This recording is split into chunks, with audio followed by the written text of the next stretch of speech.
বঙ্কিমচন্দ্র চট্টোপাধ্যায় রচিত বাঙ্গালার নব্য লেখকদিগের প্রতি নিবেদন এই প্রবন্ধের পঞ্চম পয়েন্টটি থেকে আজকে আমরা পড়তে শুরু করব এবং জানার চেষ্টা করব বা বোঝার চেষ্টা করব যে বঙ্কিমচন্দ্র মূলত তার এই প্রবন্ধের মধ্য দিয়ে নব্য লেখক অর্থাৎ নবীন বা তরুণ লেখকদের উদ্দেশ্যে কোন ধরনের নির্দেশনা রেখেছেন।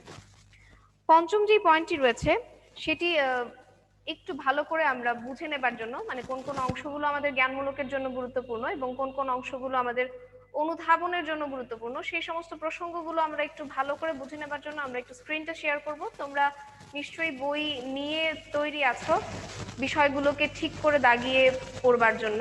আমরা একটু স্ক্রিনটা শেয়ার করছি।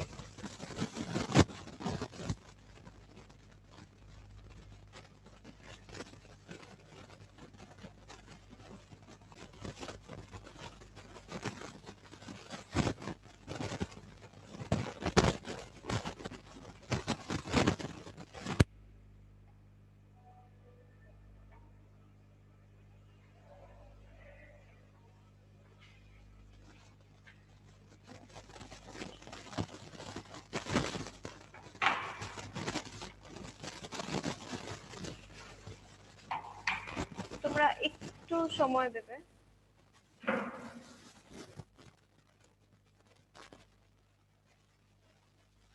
আমরা বারংবার বলছি যে ক্লাসে একটু সময় মতো চলে আসতে হবে।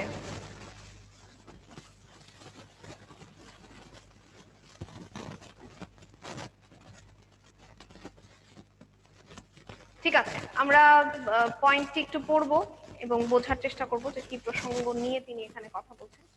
পঞ্চম পয়েন্টটি নিয়ে আমাদের কথা বলার কথা। ঠিক সময় মতন যদি তোমরা ক্লাসে জয়েন না করো তাহলে আমাদের অনেক কালক্ষেপণ হয়। আচ্ছা, তিনি বলছেন যাহা লিখিবেন তাহা হঠাৎ ছাপাইবেন না, কিছুকাল ফেলিয়া রাখিবেন, কিছুকাল পরে উহা সংশোধন করিবেন, তাহা হইলে দেখিবেন প্রবন্ধে অনেক দোষ আছে। কাব্য, নাটক, উপন্যাস ২-১ বৎসর ফেলিয়া রাখিয়া তারপর সংশোধন করিলে বিশেষ উৎকর্ষ লাভ করে। যাহারা সাময়িক সাহিত্যের কার্যে ব্রতী তাহাদের পক্ষে এই নিয়ম রক্ষাটি ঘটিয়া ওঠে না, এজন্য সাময়িক সাহিত্য লেখকের পক্ষে অবনতিকর। এখানে বেশ কয়েকটা প্রসঙ্গ আছে। আমরা দেখেছি যে একদম প্রথম যে বাক্যটি রয়েছে, যাহা লিখিবেন তাহা হঠাৎ ছাপাইবেন না, এই বাক্যটিকে আমরা দাগাঙ্কিত করেছি। কেন? কারণ এটি অনুধাবনের জন্য গুরুত্বপূর্ণ। এরপরে একটু খেয়াল করো যে কাব্য, নাটক, উপন্যাস ২-১ বৎসর ফেলিয়া রাখিয়া তারপর সংশোধন করিলে বিশেষ উৎকর্ষ লাভ করে। দেখো, কাব্য, নাটক, উপন্যাস এগুলোকে তিনি ২-১ বৎসর ফেলিয়া রাখিয়া তারপর সংশোধন করতে বলছেন। জ্ঞানমূলকের জন্য বা বহু নির্বাচনী অভিক্ষার জন্য এই অংশগুলো গুরুত্বপূর্ণ। এবং তিনি বলছেন যে এই সমস্ত সংশোধনের মধ্য দিয়ে বিশেষ উৎকর্ষ লাভ সম্ভব হয়, মানে রচনাটি আরো বেশি ভালো হয়ে ওঠে। যাহারা সাময়িক সাহিত্যের কার্যে ব্রতী, এই জায়গাটি আমরা চিহ্নিত করার চেষ্টা করেছি। যাহারা সাময়িক সাহিত্যের কার্যে ব্রতী তাহাদের পক্ষে এই নিয়ম রক্ষাটি ঘটিয়া ওঠে না, মানে যারা সাময়িক সাহিত্যের সঙ্গে যুক্ত রয়েছেন বা সাময়িক সাহিত্যে কিংবা সাময়িকীতে যখন তারা লিখছেন সেই সময়টাতে কিন্তু তাদের পক্ষে এই সমস্ত নিয়মগুলো রক্ষা করা সহজ হয়ে ওঠে না। এবং তিনি বলছেন যে এজন্য সাময়িক সাহিত্য লেখকের পক্ষে অবনতিকর। তার মানে এই সাময়িক সাহিত্য নিয়ে বা সাময়িক সাহিত্যে যারা লেখালেখি করেন তাদের জন্য এই বিষয়টি রক্ষা করা হয় না বলে লেখকের জন্য সেটি অবনতিকর বা তার জন্য যেন অনেকটাই অনিষ্ট ডেকে আনে। আচ্ছা, আমরা প্রসঙ্গটি একটু ব্যাখ্যা করার চেষ্টা করি। তিনি বলছেন যাহা লিখিবেন তাহা হঠাৎ ছাপাইবেন না। আমরা জীবনানন্দ দাশের নাম শুনেছি। জীবনানন্দ দাশের কথা যদি আমরা পড়তে যাই বা জানতে যাই তখন দেখব যে জীবনানন্দ দাশ ৮৫০ কবিতা লিখেছেন তার জীবদ্দশায়। তিনি তার জীবনে ৮৫০টি কবিতা লিখেছেন এবং এই ৮৫০ কবিতার মধ্যে তিনি ছাপিয়েছেন মাত্র ২৬২টি কবিতা। খেয়াল করো যে এতগুলো কবিতা লিখবার পরেও তিনি এতগুলো কবিতা ছাপাননি। কেন ছাপাননি? খুব স্বাভাবিকভাবেই তার কাছে বেশ কিছুদিন পরে হয়তো মনে হয়েছে যে এই কবিতাগুলো বা আমার এই লেখাগুলো হয়তো পাঠকের কাছে যাবার জন্য যথেষ্ট উপযুক্ত হয়ে ওঠেনি, তাই জন্য পরবর্তীকালে তিনি আর ওই কবিতাগুলো ছাপাননি। এর মধ্যে তিনি যেই বিষয়গুলোকে গুরুত্বপূর্ণ বলে মনে করেছেন, যেই কবিতাগুলোকে তিনি গুরুত্ব দিয়েছেন বা যেগুলোকে তার মনে হয়েছে যে না এগুলোর মধ্য দিয়ে আমি আমার কথাগুলো পাঠকের কাছে পৌঁছাতে পারছি, সেই কবিতাগুলোকে তিনি গুরুত্ব দিলেন, অন্য কবিতাগুলোকে কিন্তু তিনি গুরুত্ব দিলেন না। তাই জন্য তিনি সেই সমস্ত প্রসঙ্গগুলোকে বাদ দিলেন। তিনিও এই দিকেই মনোনিবেশ করতে বলেছেন যে যাহা লিখবো তাহা আমরা হঠাৎ করেই ছাপিয়ে ফেলবো না। কারণ আমাদের যখন লেখালেখির চর্চাটা শুরু হয়, একদিনে কিন্তু কেউ লেখক হয়ে ওঠে না।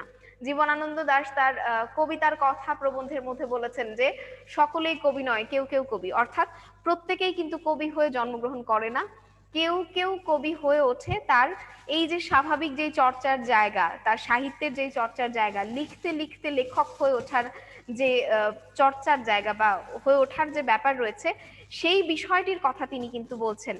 যে জীবনানন্দ দাশ তার কবিতার কথা প্রবন্ধে যেমন করে বলছেন যে সকলেই কবি নয়, কেউ কেউ কবি, সেরকম করেই লেখার চর্চার মধ্য দিয়ে একজন ধীরে ধীরে কিন্তু লেখক হয়ে ওঠে। কবিতার চর্চার মধ্য দিয়ে কিন্তু একজন ধীরে ধীরে কবি হয়ে ওঠে। সেই কথাগুলোর দিকে যদি আমরা একটু মনোযোগী হই, সেই প্রসঙ্গগুলো যদি আমরা একটু স্মরণে রাখি, তাহলে কিন্তু এই লেখাটি আমাদের পক্ষে বোঝা সম্ভব যে যাহা লিখিবেন তাহা হঠাৎ ছাপাইবেন না। কারণ একজন লেখক ধীরে ধীরে যখন মাত্র তার লেখার চর্চাটা শুরু করেছেন, সেই জায়গাটাতে তিনি তখনও কিন্তু শিশু। আস্তে আস্তে তিনি পরিণত হয়ে ওঠেন এবং সেই পরিণত হতে হতে একটা সময় তিনি লেখক হয়ে ওঠেন, কবি হয়ে ওঠেন, সাহিত্যিক হয়ে ওঠেন, সাহিত্য সমালোচক হয়ে ওঠেন। সেই সময়টা তিনি দিতে বলছেন। বঙ্কিমচন্দ্র চট্টোপাধ্যায় সেই সময়টা পর্যন্ত অপেক্ষা করতে বলছেন যে যা লিখে ফেলবো আমরা যেন তখনই তা ছাপিয়ে না ফেলি। মোটামুটি একটু সময় নিয়ে তিনি বলছেন যে কাব্য, নাটক, উপন্যাস এই সমস্ত বিষয়গুলোকে 2-1 বছর ফেলে রেখে, দেখো যে আমরা এই প্রবন্ধ যেটা পড়ছি সেই প্রবন্ধটা কিন্তু সাধু ভাষায় রচিত। তোমরা খুব খেয়াল করবে, এখান থেকে আমাদের জ্ঞানমূলক প্রশ্ন হতে পারে যে বাঙ্গালা নব্য লেখক দিগের প্রতি নিবেদন, এই প্রবন্ধটি কোন ভাষায় লিখিত? সেক্ষেত্রে কিন্তু আমাদের এই প্রশ্নটির উত্তর করতে হবে যে এটি সাধু ভাষায় লিখিত একটি প্রবন্ধ। তিনি বলছেন যে 2-1 বছর ফেলে রেখে তারপর সেটিকে যখন আবার সংশোধন করা হয়, তখন লেখকের এই যে চর্চার জায়গাটা আরো বেশি শানিত হয়ে ওঠে, তিনি আরো বেশি বুঝতে শুরু করেন, তার লেখালেখির অভ্যাসটা আরো বেশি একেবারে নিয়মিত হতে শুরু করে। তখন তিনি আগে লেখা যেই অংশগুলো ছিল সেগুলোর কোথায় কি ধরনের ভুল ছিল এই প্রসঙ্গগুলো তিনি বুঝতে পারেন। আর বুঝতে পারেন বলেই তখন তার পক্ষে সেই যেগুলো লেখা হয়ে ওঠেনি সেগুলোকে বাদ দেয়া তার পক্ষে সম্ভব হয়। এজন্য তিনি বলছেন যে সংশোধন করলে পরে বিশেষ উৎকর্ষ লাভ হয়। যাহারা সাময়িক সাহিত্যের কার্যে ব্রতী, সাময়িক সাহিত্যের ব্যাপারগুলো একটা নির্দিষ্ট সময়ে একটা নির্দিষ্ট বিষয় নিয়ে কোনো একজন লেখককে লিখতে বলা হয়। আমরা সেগুলোকে ফরমায়েশি লেখাও বলতে পারি। যে কোনো একজন নির্দিষ্ট একটা বিষয় নিয়ে লিখতে বলেছেন কোনো একজন সম্পাদক, হয়তো পত্রিকার কিংবা সাময়িকীর কোনো একজন সম্পাদক হয়তো লিখতে বলেছেন, তিনি কিন্তু সেই প্রসঙ্গ নিয়ে লিখছেন। হয়তো সেই প্রসঙ্গ নিয়ে তার আরো যেই পড়াশোনার জায়গা ছিল, আরো যেই চর্চার জায়গা ছিল, ততখানি চর্চা বা ততখানি পড়াশোনা করার আগেই হয়তো তাকে সেই লেখাটি জমা দিতে হচ্ছে। তাহলে পর্যাপ্ত সময় কিন্তু তিনি পাচ্ছেন না সেই বিষয়টিকে নিয়ে আরো গভীরভাবে চিন্তা করার, আরো গভীরভাবে পর্যবেক্ষণ করার, বিশ্লেষণ করার। এবং এই অল্প সময়ের মধ্যেই যখন তিনি একটি লেখা জমা দিয়ে ফেলছেন, তখন স্বাভাবিকভাবেই সেই লেখাটি কিন্তু চমৎকার হয়ে উঠছে না, মানের দিক থেকে কিন্তু চমৎকার হয়ে উঠছেন না, বা শিল্পোত্তীর্ণ সাহিত্য হিসেবেও সেটি কিন্তু পরিগণিত হবার শঙ্কা বা আশঙ্কা, যেটাই বলি যে সম্ভাবনা, সেই সম্ভাবনা কিন্তু কমে আসছে।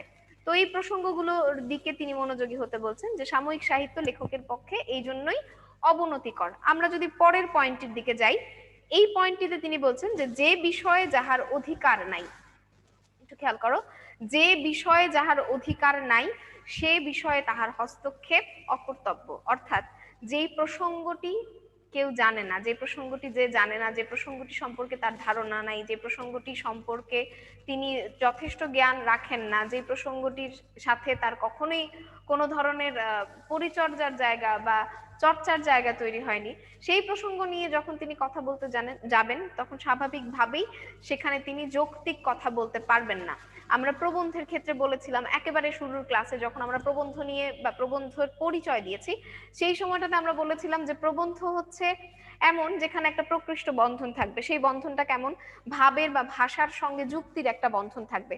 যখন কোনো একটি বিষয় সম্পর্কে একজন লেখক লিখতে যাচ্ছেন এবং সেই বিষয়টি সম্পর্কে যখন তিনি অবগত নন, তাই তখন কিন্তু স্বাভাবিকভাবেই সেই প্রসঙ্গটা নিয়ে লিখতে গেলে তিনি প্রাসঙ্গিক আলোচনার চাইতে অপ্রাসঙ্গিক কথার অবতারণাই বেশি করবেন। তাই ওই বিষয় নিয়ে যখন তিনি লিখতে যাচ্ছেন, সেই প্রাসঙ্গিক কথাগুলো, যৌক্তিক কথাগুলো, বস্তু নির্ভর কথা, বস্তুনিষ্ঠ কথা, বিজ্ঞান নির্ভর কথা, এই কথাগুলো কিন্তু তখন তার পক্ষে লেখা সম্ভব হয়ে উঠবে না।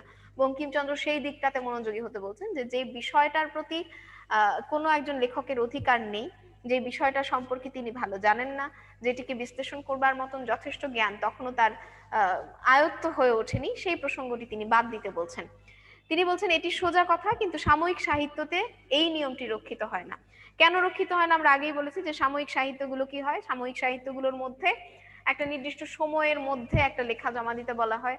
দেখা যায় কোনো একজন লেখক হয়তো কবিতা ভালো বোঝেন, কোনো একজন লেখক বা কোনো একজন সাহিত্য সমালোচক হয়তো গদ্য ভালো বোঝেন, উপন্যাস ভালো বোঝেন। তো যখন এই গদ্য বা উপন্যাস ভালো বোঝেন এমন একজন লেখককে একটি কবিতার বিশ্লেষণ করতে দেওয়া হয়, একটা কবিতা নিয়ে লিখতে বলা হয়, একটা কবিতার সারসংক্ষেপ লিখতে বলা হয়, একটা কবিতাকে ব্যবচ্ছেদ করতে বলা হয়, তখন কিন্তু তার পক্ষে সেই প্রসঙ্গটি এত সহজে, এত চমৎকার ভাবে, সাবলীল ভাবে উপস্থাপন করা সম্ভব হয়ে উঠবে না। একই ক্ষেত্র থেকে যিনি কিনা কবিতা নিয়ে চর্চা করতে ভালোবাসেন, কবিতা ভালো বোঝেন, তাকে যদি আমরা কথা সাহিত্যের কোনো একটি বিষয় নিয়ে লিখতে বলি, যে আপনি একটি উপন্যাস সম্পর্কে, আমরা যদি বলি যে মৃত্যু ক্ষুধা একটি উপন্যাস, এই উপন্যাসটি সম্পর্কে আপনাকে একটি লেখা জমা দিতে হবে, হয়তো তিনি সেই লেখাটি বা দেওয়ার মতন অবস্থা তৈরি হওয়া বা যতখানি পড়াশোনা বা পরিচর্যা বা চর্চার জায়গা তার থাকবার কথা সেগুলো হয়তো তার নেই, তার উপলব্ধির জায়গাটা হয়তো ততখানি শানিত হয়ে ওঠেনি তখন পর্যন্ত। তাই স্বাভাবিকভাবেই তার পক্ষে কিন্তু সেই উপন্যাসের ব্যবচ্ছেদ করে লেখা একটু কঠিন হয়ে যাবে। তো এই প্রসঙ্গগুলোর দিকে একটু আমাদের মনোযোগী হতে হবে। বঙ্কিমচন্দ্র এই প্রসঙ্গগুলোর দিকে মনোযোগ দিতে বলছেন নবীন বা তরুণ লেখকদের। এরপর একটু খেয়াল করো যে বিদ্যা প্রকাশের চেষ্টা করিবেন না।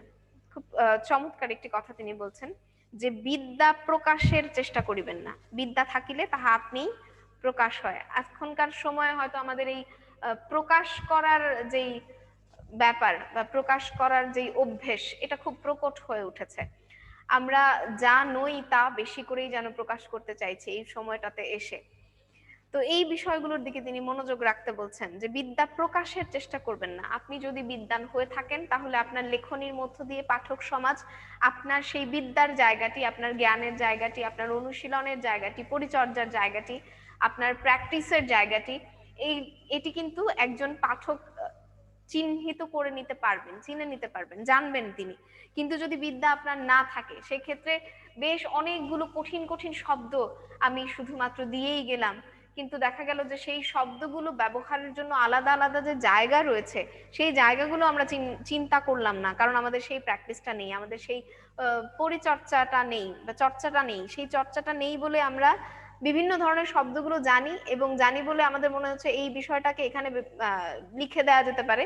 যদি আমি একটা কঠিন শব্দ ব্যবহার করি তাহলে হয়তো কেউ মনে করবে যে আমি অনেক বেশি জানি। পদ্মের জায়গায় পদ্ম ফুল, পদ্ম ফুলের জায়গায় আমরা যদি উৎপল ব্যবহার করি তাহলে হয়তো মনে করবে যে আমি অনেক জানি, আমার অনেক জ্ঞান রয়েছে, আমি অনেকগুলো আহ সমার্থক শব্দ সম্পর্কে জানি। কিন্তু সেই সমার্থক শব্দটা ওই সময়ে, ওই লেখায়, ওই প্রসঙ্গে কতখানি যৌক্তিক সেই চিন্তাটা যখন কেউ করবে না, তখন সে কিন্তু এরকম ভাবে নানান উপায়ে বিদ্যা প্রকাশের চেষ্টাটা করবে। আমাদের এই জায়গাগুলোতে একটু সতর্ক থাকতে হবে যে আমরা বিদ্যা প্রকাশের চেষ্টা করব না। আমাদের স্বাভাবিক ভাবে যে সমস্ত প্রসঙ্গগুলো নিয়ে আমরা কথা বলতে পারি, স্বাভাবিক কথায় আমাদের লেখায় যে প্রসঙ্গগুলো আসবে আমরা সেগুলোর দিকে মনোনিবেশ করব। আরোপিত কোনো বিষয়ের দিকে আমরা কিন্তু মনোযোগী হব না, বা আরোপিত কোনো বিষয় থেকে নিজেদেরকে কেমন করে দূরে রাখা যায় সেই ব্যাপারে যথেষ্ট সতর্ক থাকব। তিনি বলছেন বিদ্যা প্রকাশের চেষ্টা পাঠকের অতিশয় বিরক্তিকর। দেখো আমরা একটু শুরুর দিক থেকে যদি যাই, বিদ্যা প্রকাশের চেষ্টা করিবেন না এই বাক্যটি অনুধাবনমূলক প্রশ্নের জন্য ভীষণ গুরুত্বপূর্ণ। বিদ্যা শব্দটি জ্ঞানমূলকের জন্য গুরুত্বপূর্ণ। যদি এরকম ধরনের প্রশ্ন হয় যে কি প্রকাশের চেষ্টা করতে বঙ্কিমচন্দ্র নিষেধ করেছেন বা কোন ব্যাপারে তিনি সতর্ক করেছেন, তখন কিন্তু আমরা এই বিদ্যা শব্দটা ব্যবহার করব। আবার এখানে আরেকটি বাক্য আছে যে বিদ্যা থাকিলে তাহা আপনিই প্রকাশ পায়, এই বাক্যটি অনুধাবনের জন্য গুরুত্বপূর্ণ। বিদ্যা প্রকাশের চেষ্টা পাঠকের অতিশয় বিরক্তিকর, জ্ঞানমূলক বা বহু নির্বাচনী অভিক্ষার জন্য গুরুত্বপূর্ণ এবং রচনার পারিপাট্যের বিশেষ হানিজনক। পারিপাট্য মানে হচ্ছে সুন্দর করে সুশৃঙ্খল ভাবে গুছিয়ে কোনো কিছুকে রাখা, সেই জায়গার জন্য কিন্তু এটি হানিজনক। এখনকার প্রবন্ধে দেখো যে এখনকার প্রবন্ধে ইংরেজি, সংস্কৃত, ফরাসি, জার্মান কোটেশন বড় বেশি দেখিতে পাই। দেখো যে 4টি ভাষার কথা তিনি বলছেন, ইংরেজি, সংস্কৃত, ফরাসি, জার্মান, এই সমস্ত কোটেশন বড় বেশি দেখতে পাই। যে ভাষা আপনি জানেন না, খেয়াল করো, যে ভাষা আপনি জানেন না পরের গ্রন্থের সাহায্যে সে ভাষা হইতে কদাচ উদ্ধৃত করিবেন না। তিনি বলছেন যে যে ভাষা আপনি জানেন না, যে ভাষা সম্পর্কে আপনার জ্ঞান নেই, সেই ভাষার সম্পর্কে আপনি যদি বা সেই ভাষার সাহায্য নিয়ে আপনি যদি আপনার মনের কথা প্রকাশ করতে যান, কোনো লেখক যদি তার মনের কথা প্রকাশ করতে যান, তাহলে সেই প্রকাশ ভঙ্গিটা কিন্তু সহজ বা সাবলীল বা স্বাভাবিক হয়ে ওঠে না। এই প্রসঙ্গগুলো একটু আমাদের মনে রাখতে হবে। আমরা মাইকেল মধুসূদন দত্তের কবিতা পড়েছিলাম বঙ্গভাষা, সেই বঙ্গভাষা কবিতায় তিনি বলেছিলেন যে হে বঙ্গ ভাণ্ডারে তব বিবিধ রতন, তা সবে অবোধ আমি অবহেলা করি, পরধন লোভে মত্ত করিনু করিনু ভ্রমণ, পরদেশ ভিক্ষাবৃত্তি কুক্ষণে আচরি কাটাইনু, বহুদিন সুখ পরিহরি। তিনি বলছেন কেলিনু শৈবালে ভুলি কমল কানন, পালিলাম আজ্ঞা সুখে পাইলাম কালে, মাতৃভাষা রূপখনি পূর্ণমণি জালে। আমরা এই শেষের দুটো বাক্যর সঙ্গে ভীষণ পরিচিত, বিশেষ করে একদম শেষে যে বাক্যটি আমরা বলেছি যে মাতৃভাষা পূর্ণখনি, মাতৃভাষা রূপখনি পূর্ণমণি জালে। এখানে আমরা জানি মাইকেল মধুসূদন সম্পর্কে হয়তো তোমরা অনেকে পড়েছো, জেনে থাকবে যে মাইকেল মধুসূদন যখন সাহিত্য চর্চা করতে শুরু করেন তখন দেখা গেছে যে অন্যান্য ভাষায় সাহিত্য চর্চার প্রতি কিন্তু তার বিশেষ মনোযোগ ছিল, কিন্তু বাংলা ভাষায়, মাতৃভাষায়, নিজের ভাষায় যখন তিনি সাহিত্য রচনা করবেন বা একজন লেখক যখন সাহিত্য রচনা করবেন, তখন তিনি তার মনের ভাব প্রকাশের জন্য উপযুক্ত শব্দগুলো যত বেশি কাছ থেকে পাবেন বা যত বেশি সহজ করে তার মনে হবে, তত বেশি সহজ করে কিন্তু অন্য ভাষার শব্দগুলো তার মনে হবে না। এটা ভীষণ স্বাভাবিক, কারণ আমরা জন্মের পর থেকে যেই ভাষার সঙ্গে নিজেরা যুক্ত রয়েছে, যেই ভাষার চর্চা করছি, সেই ভাষায় আমাদের প্রাণের কথা যত স্পষ্ট করে প্রকাশিত হয়, ততটা স্পষ্ট করে কিন্তু অন্য কোনো ভাষার মাধ্যমে আমরা প্রকাশ করতে পারি না। এজন্যই পরবর্তীকালে মাইকেল মধুসূদন দত্ত বুঝলেন যে নিজের ভাষাই যেন সমস্ত কিছুর আধার, বা নিজের ভাষার মধ্যে যেই ভান্ডার রয়েছে, রত্ন ভান্ডার রয়েছে, এখানে নিজের আবেগ, নিজের চাওয়া, নিজের পাওয়া, নিজের প্রত্যাশার জায়গা, নিজের ভালো লাগার জায়গা, নিজের বলবার কথাগুলো যত সহজ করে নিজের ভাষার শব্দ দিয়ে বলা যায়, তত সহজ করে কিন্তু অন্য ভাষার শব্দ দিয়ে বলা যায় না। এই জন্য তিনি বলছেন যে মাতৃভাষা রূপখনি পূর্ণমণি জালে, যে আমার নিজের মাতৃভাষার মধ্যেই সমস্ত ধরনের রত্ন ভান্ডার রয়ে গেছে। আমি যদি কোনো কিছু বলতে চাই, নিজের কথা যদি পাঠককে জানাতে চাই, তাহলে আমাকে আমার নিজের ভাষাই লেখালেখির চর্চাটা করা উচিত। এই কথাগুলো তিনি বলছেন। ঠিক একই রকমের প্রবণতা আমরা দেখতে পাচ্ছি বঙ্কিমচন্দ্র চট্টোপাধ্যায়ের এই বাঙ্গালা নব্য লেখক দিগের প্রতি নিবেদন, এই প্রবন্ধের এই 7 নম্বর পয়েন্টটির শেষের অংশে। এরপরে আমরা পরবর্তী পয়েন্টটির দিকে যদি একটু মনোনিবেশ করি, তিনি বলছেন যে অলংকার প্রয়োগ বা রসিকতার জন্য চেষ্টিত হইবেন না। খুবই গুরুত্বপূর্ণ একটি কথা তিনি বলছেন যে অলংকার প্রয়োগ বা রসিকতার জন্য চেষ্টিত হইবেন না। এই বাক্যটি কিন্তু জ্ঞানমূলক এবং অনুধাবনমূলক দুটোর জন্যই গুরুত্বপূর্ণ। স্থানে স্থানে অলংকার বা ব্যঙ্গের প্রয়োজন হয় বটে, মানে কিছু কিছু জায়গায় অলংকার বা ব্যঙ্গাত্মক বিষয়াদি প্রাসঙ্গিকভাবে তুলনা করবার জন্য প্রয়োজন হয় বটে। লেখকের ভান্ডারে এ সামগ্রী থাকলে, মানে লেখকের কাছে যদি এই বিষয় থাকে, লেখকের যদি এই সম্পর্কিত জ্ঞান থেকে থাকে, তাহলে কিন্তু এইগুলো প্রয়োজন মতে আপনি এসে পৌঁছবে। প্রয়োজন মতো আপনি এসে পৌঁছবে মানে এই বিষয়টা হচ্ছে এরকম যে যখন তার প্রয়োজন পড়বে, যখন লেখকের প্রয়োজন পড়বে, তখন স্বাভাবিকভাবেই এই প্রসঙ্গগুলো তার লেখনীর মধ্যে চলে আসবে, একেবারেই স্বাভাবিকতার নিয়মে। কোনো আরোপিত প্রসঙ্গ এখানে থাকবে না। কিন্তু যদি ভান্ডারে না থাকে, তার মানে লেখকের যদি এই প্রসঙ্গে কোনো রকম জ্ঞান থেকে না থাকে, তাহলে মাথা কুটিলেও আসবে না। তখন তিনি যতই চেষ্টা করেন বিভিন্ন ধরনের গ্রন্থ পড়ে কিংবা অন্য কোনো গ্রন্থ থেকে উদ্ধৃত করে, অন্য কোনো গ্রন্থের জায়গা থেকে, আমরা বলছিলাম যে নকল, সে রবীন্দ্রনাথ যেরকম করে বলছিলেন যে ওই ধরনের লেখাগুলো যেন অনেকটাই নকল ধরনের লেখা, শৌখিন মজদুরির মতন লেখা। তখন তিনি যদি এরকম নকল করবার প্রবণতা যদি তার মধ্যে থাকে, তখন দেখা যাবে যে এই প্রসঙ্গগুলো বিভিন্ন জায়গা থেকে তাকে ধার করে নিয়ে আসতে হবে, অলংকারগুলো। তিনি হয়তো মাইকেল মধুসূদন দত্তের এই যে বিভীষণের প্রতি মেঘনাদ রয়েছে, সেই জায়গা থেকে তিনি হয়তো কোনো একটা শব্দ তুলে নিয়ে এসে বসিয়ে দেবেন। কিন্তু এই প্রসঙ্গগুলো এড়িয়ে যেতে হবে, বা এই ধরনের চর্চা থেকে একজন সৃষ্টিশীল লেখককে, একজন সৃজনশীল লেখককে এবং একজন স্বাধীন লেখককে বেরিয়ে আসতে হবে, স্বাধীনভাবে চিন্তা করতে হবে নিজের মতন করে। তাই অসময়ে বা যেই জায়গায় যেই জিনিসের প্রয়োজন নাই, যেই সময়ে যেই জিনিসের প্রয়োজন নাই, সেই জায়গায় এবং শূন্য ভান্ডারে যেখানে আমার অলংকার প্রয়োগের প্রয়োজনীয়তাই নাই, সেই জায়গায় অলংকার প্রয়োগ করা বা রসিকতা চেষ্টা করা, এর মতন কদর্য কিছু নাই। মানে স্বাভাবিক যে কোনো বিষয় আমাদের কাছে যত বেশি সুন্দর মনে হয়, অস্বাভাবিক বা আরোপিত সৌন্দর্য কিন্তু আমাদেরকে তত বেশি টানে না। আমরা যদি এখন এই মুহূর্তে একটু প্রকৃতির দিকে তাকিয়ে দেখি, তাহলে দেখা যাবে যে একটি শীত পড়ছে পড়ছে এরকম সময়ের একটি সকাল যেমন সুন্দর হবার কথা, এই সকালটি কিন্তু সেরকমই সুন্দর। এখন এখানে যদি আমি আরোপিত কিছু কুয়াশা এনে ঢেলে দিই, আরোপিত কিছু বরফ এনে ঢেলে দিই, তুষারপাত ঘটাই, তখন কিন্তু এই স্বাভাবিক সৌন্দর্য থাকবে না। আমরা আমাদের বাংলাদেশে শীতকাল পড়ছে পড়ছে এরকম সময় যেরকম ধরনের একটা সকাল দেখে অভ্যস্ত, সেই রকম সকালই কিন্তু এখন বাইরে রয়েছে।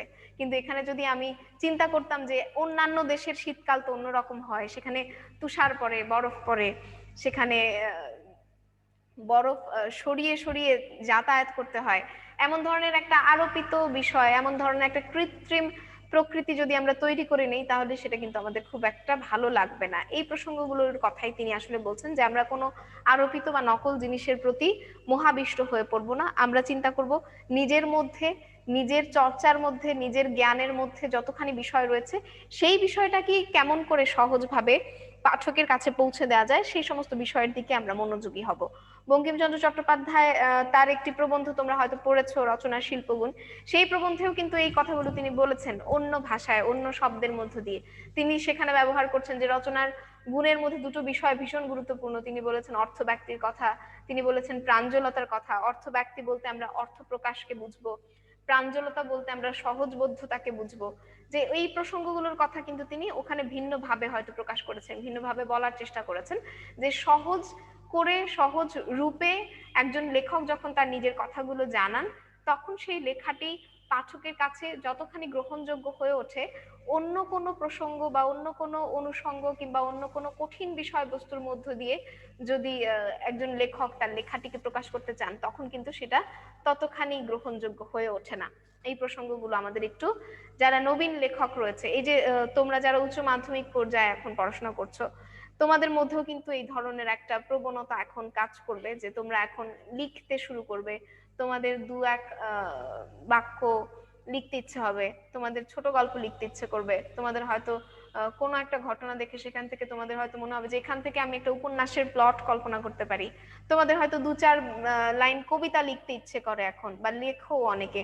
তো এই যে যারা একটু একটু করে লেখার চর্চা শুরু করছো, বা আমরা যারা এরকম একটু একটু করে লেখার চর্চাটা শুরু করতে যাই, সেই সময়টাতে এই লেখকদের, নবীন লেখকদের কোন কোন প্রসঙ্গগুলোর দিকে মনোযোগ দিতে হবে, কোন কোন প্রসঙ্গ থেকে নিজেদেরকে সতর্ক রাখতে হবে, সেই সমস্ত বিষয়ের কিন্তু নিবেদন তিনি এখানে জানিয়েছেন। যদিও তিনি নিবেদন শব্দটি ব্যবহার করেছেন, কিন্তু এই নিবেদন শব্দটির আড়ালে মূলত তরুণ লেখকদের প্রতি তিনি কিছু নির্দেশ বা উপদেশ দিয়েছেন। এই প্রসঙ্গগুলো আমাদের একটু মাথায় রাখতে হবে। তোমরা যারা নবীন লেখক, তোমরা যারা নতুন নতুন লেখার চর্চা করছো, তারাও এই সমস্ত অনুষঙ্গ বা এই সমস্ত পয়েন্টগুলোর দিকে অবশ্যই মনোযোগী হবে। দেখো, আমরা যদি এর পরের পয়েন্টটির দিকে একটু মনোযোগী হই, তিনি বলছেন যে স্থানে অলংকার বা ব্যঙ্গ বড় সুন্দর বলিয়া বোধ হইবে, খুবই গুরুত্বপূর্ণ কথা, সেই স্থানটি কাটিয়া দিবে, এটি প্রাচীন বিধি। আমি সে কথা বলি না, কিন্তু আমার পরামর্শ এই যে সে স্থানটি বন্ধু বর্গকে পুনঃ পুনঃ পড়িয়া শোনাইবে। খুবই গুরুত্বপূর্ণ অংশ বা পরামর্শ বলতে পারো, যে তিনি নতুন লেখকদেরকে কি চমৎকার সব পরামর্শ দিচ্ছেন। মানে তিনি নিজেও তো যখন লেখালেখির চর্চাটা শুরু করলেন, আমরা গতদিন বঙ্কিমচন্দ্র নিয়ে যখন কথা বলছিলাম, সেই সময়টাতে আমরা বলেছিলাম যে সংবাদ প্রভাকর ঈশ্বরচন্দ্র গুপ্তের যে কবিতা, সরি পত্রিকা, সেই পত্রিকার মধ্য দিয়ে, পত্রিকায় কবিতা প্রতিযোগিতার মধ্য দিয়ে কিন্তু বঙ্কিমচন্দ্র মোটামুটি আত্মপ্রকাশ করতে শুরু করলেন। সেখানে তিনি কবিতা প্রতিযোগিতায় অংশগ্রহণ করলেন, বৃত্তি পর্যন্ত পেলেন। এই যে লেখক হয়ে উঠছেন, এই যে বয়সটা, লেখক হয়ে উঠতে গেলে ঠিক কোন কোন জায়গাগুলোতে একজন লেখককে হোঁচট খেতে হয়, কোন কোন জায়গাগুলোর দিকে মনোযোগী না হলে পরে সত্যিকার অর্থেই তার লেখনীটা আসলে চমৎকার লেখনী হয়ে ওঠে না, এই জায়গাগুলো কিন্তু বঙ্কিমচন্দ্র তার নিজের জীবনে বা নিজের জীবনের স্বাভাবিক যে চর্চা ছিল সেগুলোর মধ্যে তিনি কিন্তু খেয়াল করেছেন। এবং খেয়াল করেছেন বলেই কিন্তু তিনি উপলব্ধি করেছেন যে এই এই জায়গাগুলোতে আমাদের ভুল হয়, এই জায়গাগুলোতে আমাদের সংশোধন প্রয়োজন। তাই সেই বিষয়গুলোকেই কিন্তু তিনি এখানে পয়েন্ট আকারে নবীন লেখকদের জন্য তুলে ধরেছেন। তিনি কি বলছেন দেখো, যে যে স্থানে অলংকার বা ব্যঙ্গ বড় সুন্দর বলিয়া বোধ হবে। আমরা যখন নতুন নতুন লিখতে শুরু করি তখন স্বাভাবিকভাবেই আমাদের নিজেদের লেখাগুলো অনেক ভালো মনে হয়। আমরা মনে করি যে এত চমৎকার লেখা আমি কেমন করে লিখলাম। তোমরা যারা লেখো একটু টুকটাক তাদের মধ্যে নিশ্চয়ই এই ধরনের অনুভূতিটা কাজ করে, যে একটা লেখা লিখে ফেলার পরে তখন মনে হয় এই লেখাটা আমি কেমন করে লিখলাম, এত চমৎকার লেখা আমি কিভাবে লিখলাম, এত সুন্দর সুন্দর শব্দ আমি কেমন করে চয়ন করলাম। এমন ধরনের একটা অভ্যাস বা এমন ধরনের একটা কি বলবো, আমাদের একটা আবেগ তখন কিন্তু কাজ করে, আবেগের আতিশয্য আমরা বলবো, যে সেই সময়টাতে এই ধরনের কিন্তু একটা প্রসঙ্গ থাকে বা একটা আত্মগর্বের আস্ফালন থাকে, যে আমি চমৎকার লিখতে পারি এমন ধরনের একটা আত্মগর্ব বা নিজের মধ্যে একটা অহংকার বা দম্ভ তৈরি হতে থাকে, এবং এটার একটা আস্ফালনও থাকে। তখন আমি যা লিখছি আমার কাছে ভালো মনে হচ্ছে এমন ধরনের একটা প্রবণতা মনের ভেতর কাজ করে। এবং বঙ্কিমচন্দ্র এই জায়গাটাতে আরো বেশি সতর্ক হতে বলছেন। তিনি বলছেন যে তুমি যখন লিখছো সেই লেখাটিকে বারবার, যে জায়গাটা তোমার সবচাইতে বেশি ভালো লাগছে সেই জায়গাটি তুমি বারবার তোমার বন্ধুদেরকে পড়ে পড়ে শোনাও। তিনি বলছেন যে পুনঃ পুনঃ পড়িয়া শোনাইবে। পুনঃ পুনঃ মানে হচ্ছে বারবার পড়ে শোনানো। তিনি বলছেন যে তোমার বন্ধুদেরকে এগুলো বারবার পড়ে শোনাও। যদি ভালো না হইয়া থাকে তবে 2-4 বার পড়ার পরে লেখকের নিজেরই আর ভালো লাগবে না। অর্থাৎ এই যে প্রথমে লিখতে শুরু করলাম, এই যে লিখতে শুরু করেছি, এটার যে আবেগ, সেই আবেগের যে আতিশয্য রয়েছে, সেই আতিশয্যের জন্য আমার নিজের লেখা নিজের ভালো লাগছে এবং বারংবার একটা আত্মগর্বের আস্ফালন তৈরি হচ্ছে নিজের মনের মধ্যে। এই জায়গাগুলো কিন্তু ধীরে ধীরে কাটিয়ে ওঠা সম্ভব, এবং সেই কাটিয়ে ওঠার রাস্তাটাও তিনি বলে দিচ্ছেন, যে যে অংশটা তোমার সবচাইতে বেশি ভালো লাগছে সেই অংশটা তুমি তোমার বন্ধুকে বারবার পড়ে শোনাও। যখন বন্ধুকে তুমি বারবার পড়ে শোনাচ্ছ তখন একটা সময় তোমার দেখা যাবে যে এগুলো আমি আসলে কি লিখলাম, আদৌ কি এগুলো লেখা হয়ে উঠেছে। তখন কিন্তু নিজের কাছে নিজে স্পষ্ট হয়ে যাবে। তখন নিজের কাছে মনে হবে যে না, আমার এই লেখাগুলো আসলে আমি যতখানি ভালো মনে করেছিলাম প্রথমবার ততখানি ভালো আসলে হয়ে ওঠেনি, এখানে আমার আরো কিছু কিছু জায়গায় সংশোধন প্রয়োজন। এই জন্য তিনি বলছেন যে যদি ভালো না হইয়া থাকে 2-4 বার পড়ানোর পরে তখন লেখকের নিজেরই আর ভালো লাগবে না, এবং তখন সেটা বন্ধুদের কাছে পড়তেও লজ্জা লাগবে, এবং ওইটিকে তিনি তখন বাদ দিতে বলেছেন। ঠিক আছে। তো এই যে দেখো কতগুলো গুরুত্বপূর্ণ অনুষঙ্গের কথা তিনি বলছেন। একজন লেখক বা যিনি কিনা নিজেকে লেখক হিসেবে প্রতিষ্ঠিত করতে চান, এই যে লেখার পথে যার গুটি গুটি পায়ে যাত্রা শুরু হচ্ছে, সে কোথায় কোথায় গিয়ে হোঁচট খেতে পারে, এই সকল প্রসঙ্গগুলো তিনি কল্পনা করে কিন্তু বা চিন্তা করে বা নিজের জীবন দিয়ে উপলব্ধি করে, নিজের সেই লেখক হবার যেই যাত্রা, সেই যাত্রায় তিনি এই সমস্ত প্রসঙ্গগুলোকে উপলব্ধি করে কিন্তু এই বিষয়গুলো তিনি বলছেন। এরপর একটু খেয়াল করো, আমরা 9 নম্বর পয়েন্টটিতে চলে গিয়েছি। 10 নম্বর পয়েন্টটি আমরা একটু পড়বার চেষ্টা করি। এই 10 নম্বর পয়েন্টটি ব্যাখ্যা করে আমরা শেষ করবো, তারপর তোমাদের প্রশ্ন নেব। তিনি বলছেন যে সকল অলংকারের শ্রেষ্ঠ অলংকার হচ্ছে সরলতা, যেটা আমরা আরো কিছুক্ষণ আগেই বলেছিলাম, যে সহজ বোধ্যতাই হচ্ছে সবচাইতে বড় ব্যাপার। আমি একটা খুব কঠিন অলংকার ব্যবহার করলাম, এই যে মাইকেল মধুসূদন দত্তের যখন আমরা মেঘনাদ বধ কাব্য পড়তে যাব সেখানে আমরা দেখবো যে অনেক অলংকারের ব্যবহার রয়েছে, উপমা আছে, উৎপ্রেক্ষা আছে, এবং তিনি কোনো একটি চরিত্রকে প্রকাশ করার জন্য, বোঝানোর জন্য নানান ধরনের প্রতিশব্দের ব্যবহার করছেন, সমার্থক শব্দের ব্যবহার করছেন, এবং সেই সমার্থক শব্দগুলো উদ্ধার করার জন্য আমাদের আরো বেশ কিছু গ্রন্থের সহযোগিতার প্রয়োজন হবে। আমরা বলি যে মাইকেল মধুসূদন দত্তের মেঘনাদ বধ কাব্য পড়তে গেলে তার মেঘনাদ বধ কাব্য যেমন প্রয়োজন হয়, তেমনি এক পাশে প্রয়োজন হয় পৌরাণিক অভিধান এবং অন্য পাশে প্রয়োজন হয় হচ্ছে বাংলা ব্যবহারিক অভিধান। মানে বেশ কয়েকটা অভিধান নিয়ে তারপরে কিন্তু এই মেঘনাদ বধ কাব্য পড়তে হয়। তোমরা যখন বিভীষণের প্রতি মেঘনাদ কবিতাটি পড়বে তখন তোমরা নিজেরাও এটা উপলব্ধি করতে পারবে। তো তিনি বলছেন যে সবচাইতে শ্রেষ্ঠ অলংকার হচ্ছে সরলতা। যখন আমরা সহজ সরল ভাষায়, লৌকিক ভাষায়, প্রচলিত ভাষায় কোনো কিছু যখন আমরা প্রকাশ করব, তখন সেটি সবচাইতে চমৎকার অলংকার হয়ে উঠবে বলে বঙ্কিমচন্দ্র মনে করছেন। এই যেমন ধরো আমরা জানি ইশতেহার শব্দটার মানে কি। আমরা জানি যে আদালত থেকে যখন কোনো প্রচারিত আদেশকে বোঝানো হয় তখন আমরা ইশতেহার শব্দটি ব্যবহার করি। আবার এর আরেকটি সমার্থক হিসেবে বিজ্ঞাপন শব্দটি ব্যবহার করা যায়। কিন্তু দেখা যায় যে ইশতেহার শব্দটা একটা নির্দিষ্ট জায়গায়, নির্দিষ্ট প্রয়োজনে, নির্দিষ্ট ব্যবহারিক ক্ষেত্র রয়েছে তার, কিন্তু বিজ্ঞাপন শব্দটির কিন্তু আরো নানা রকমের মানে রয়েছে। তিনি বলছেন যে লৌকিক শব্দ ব্যবহার করা, সহজ শব্দ ব্যবহার করা, যে সমস্ত শব্দগুলোর সঙ্গে মানুষ পরিচিত সেই সমস্ত শব্দগুলোকেই ব্যবহারের দিকে তিনি বিশেষ মনোযোগ দিচ্ছেন। প্রচলিত শব্দ, লৌকিক শব্দ, এই সমস্ত শব্দগুলো ব্যবহারের মধ্য দিয়ে কিন্তু একটি লেখা অনেক বেশি সহজ হয়ে উঠতে পারে। তাই সহজবোধ্য করার জন্য আমাদের এই সমস্ত দিকগুলোতে একটু মনোযোগী হতে হবে। যিনি সোজা কথায় আপনার মনের ভাব সহজেই পাঠককে বুঝাইতে পারেন, তিনিই শ্রেষ্ঠ লেখক। এখান থেকে কিন্তু জ্ঞানমূলক প্রশ্ন হতে পারে যে শ্রেষ্ঠ লেখক বলতে বঙ্কিমচন্দ্র কাদেরকে বুঝিয়েছেন, বা কাকে শ্রেষ্ঠ লেখক বলছেন, বা শ্রেষ্ঠ লেখক কে, এরকম ধরনের জ্ঞানমূলক প্রশ্ন হতে পারে। কেননা লেখার উদ্দেশ্য পাঠককে বোঝানো। তাহলে লেখার মূল উদ্দেশ্যের জায়গাই হচ্ছে আমি যা লিখছি সেটা যেন আমি পাঠককে বোঝাতে পারি। আমরা গতদিন যখন পড়ছিলাম সেই সময়টাতে আমরা বলেছিলাম, বঙ্কিমচন্দ্রের কথার সঙ্গে তাল মিলিয়ে আমরা বলেছিলাম যে মঙ্গল সাধনের উদ্দেশ্যটা থাকতে হবে। সাহিত্যের মূল উদ্দেশ্যের জায়গাও কিন্তু মঙ্গল সাধন করা। মূলত এটি কারোর মনোরঞ্জন করে না, আনন্দ দেয়। এবং সেই আনন্দটা দেয় কিভাবে? একটা মঙ্গল সাধনের চিন্তার জায়গা থেকে। এবং এই মঙ্গল সাধনকে আমরা যদি বৃহত্তর অর্থে চিন্তা করতে যাই, তাহলে আমাদের বলতে হবে যে সমাজ মঙ্গলের বাণীকেই সৌন্দর্য মণ্ডিত করে প্রকাশ করা হয় সাহিত্যের মধ্য দিয়ে। সমাজ মঙ্গলের বাণী অর্থাৎ এই মঙ্গল সাধনা শুধুমাত্র একটি নির্দিষ্ট ব্যক্তির জন্য নয়, একটা নির্দিষ্ট গোষ্ঠীর জন্য নয়, মূলত গোটা সমাজের বা গোটা রাষ্ট্রের এই যে মঙ্গলের বাণী বা মঙ্গলের চিন্তা করা, সেই সমাজ মঙ্গলের বাণী মূলত সৌন্দর্য মণ্ডিত হয়ে প্রকাশিত হয় সাহিত্যের মধ্যে। তো এই প্রসঙ্গগুলোর কথাও তিনি বলেছেন, এবং সেই মঙ্গল সাধনা কিন্তু সম্ভব হয়ে উঠবে যখন আমরা সহজ সরল ভাষায় নিজেদের কথাগুলো লিখতে পারবো। দেখো, নজরুল যেই সময়টাতে সাহিত্য চর্চা করছেন, ঔপনিবেশিক শাসক গোষ্ঠীর বিরুদ্ধে কথা বলছেন, সেই সময়টাতে তিনি যদি ওই প্রসঙ্গকে এড়িয়ে গিয়ে সমাজ মঙ্গলের বা রাষ্ট্রের মঙ্গলের, জাতির মঙ্গলের, দেশের মঙ্গলের, মানুষের মঙ্গলের সেই প্রসঙ্গগুলো এড়িয়ে গিয়ে তিনি যদি শুধুমাত্র ফুল, পাখি, লতা, প্রকৃতি এই সমস্ত বিষয়গুলো নিয়ে শুধু কাব্যচর্চা করতে থাকতেন, তাহলে তার লেখাগুলো কিন্তু এই সময় এসে এতখানি কালজয়ী বা কালোত্তীর্ণ হয়ে উঠতো না। আমরা এখনো নিশ্চয়ই নজরুলকে পড়তাম না, আমরা এখনো নিশ্চয়ই বঙ্কিমকে পড়তাম না।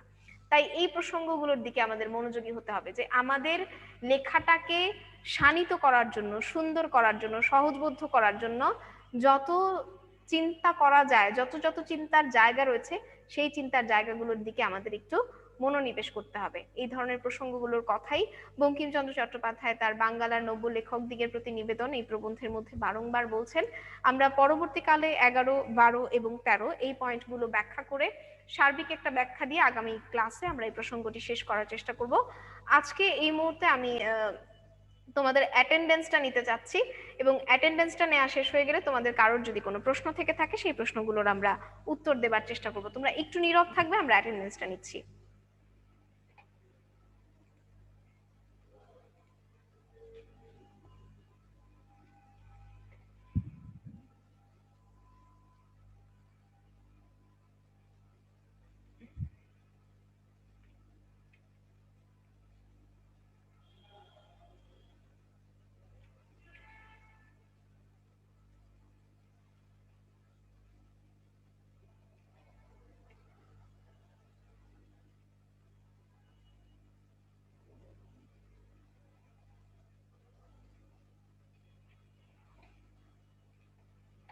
ঠিক আছে, ধন্যবাদ। আমাদের অ্যাটেন্ডেন্স নেওয়া শেষ হয়েছে, আমাদের কাছে 4 মিনিট সময় রয়েছে। কারোর যদি এই সমস্ত প্রসঙ্গ যেগুলো নিয়ে আমরা আলোচনা করলাম সেখান থেকে কোনো প্রশ্ন থেকে থাকে তাহলে তোমরা একটু হ্যান্ড রেইজ করবে।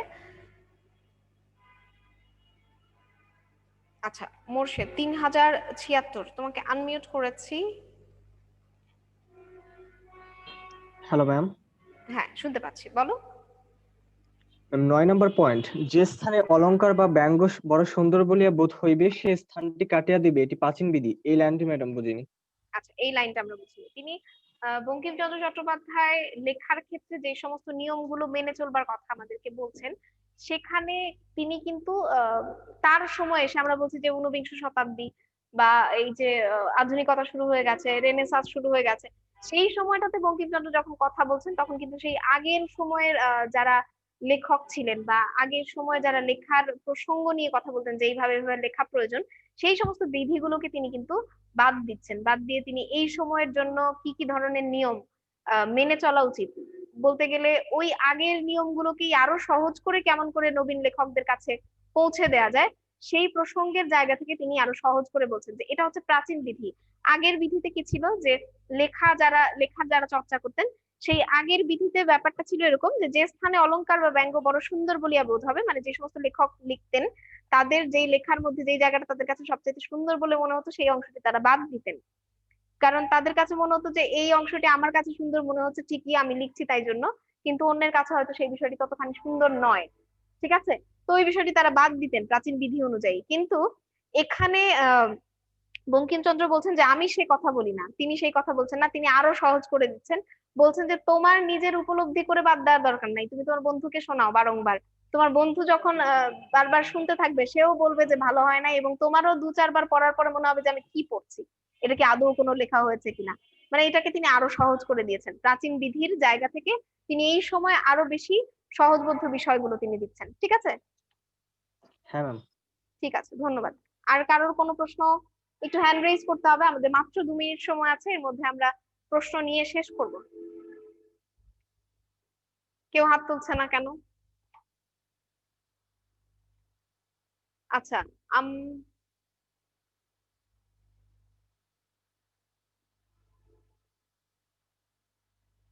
এটা কি সাহিত্য পাঠের গল্প নাকি? আমি তোমার প্রশ্নটা বুঝিনি। মাহফুজ, আচ্ছা, এখানে 3121, তোমাকে আনমিউট করেছি, তোমার প্রশ্নটি করবে। তুমি তোমার ডিভাইস থেকে নিজেকে আনমিউট করো, এরপর প্রশ্নটি করো। 3121, ভিডিওটা অন রাখতে বলেছিলাম সবাইকে। কথা বুঝতে পারছি না, একটু একটু জোরে বলো।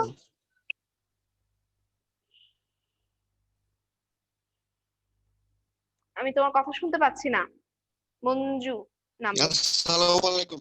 ওয়ালাইকুম আসসালাম, হ্যাঁ বলো, 1 মিনিট সময় আছে, একটু দ্রুত বলতে হবে। শুনতে পাচ্ছো? জি ম্যাডাম, জার্মান কোটেশন কি?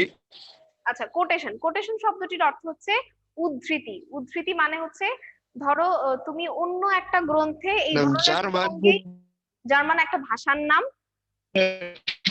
জার্মান কোটেশন কি? হ্যাঁ সেটাই বলছি, একটু শোনো, মনোযোগী হও। যে জার্মান কোটেশন কি? তোমাকে মিউট করেছে, হ্যাঁ তুমি একটু তোমার ডিভাইস থেকে নিজেকে মিউট করো। আমরা বলছি যে কোটেশন শব্দটার অর্থ হচ্ছে উদ্ধৃতি। যখন কোনো একটা বিষয় সম্পর্কে আমরা অন্য একটা গ্রন্থ থেকে কোনো লেখকের একটি কথা তুলে দিচ্ছি, সেটাকে আমরা উদ্ধৃতি বলছি। জার্মান একটি ভাষার নাম, কোটেশন শব্দটির অর্থ হচ্ছে উদ্ধৃতি। ঠিক আছে, আজকে আমরা এখানে শেষ করব, আগামী দিন বাকি প্রসঙ্গগুলো নিয়ে কথা বলে আমরা এই প্রবন্ধটি শেষ করব। তোমরা নিজেরা বাসায় পড়ে নেবে, ভালো থাকবে, সুস্থ থাকবে, সবার জন্য শুভ প্রত্যাশা। ধন্যবাদ।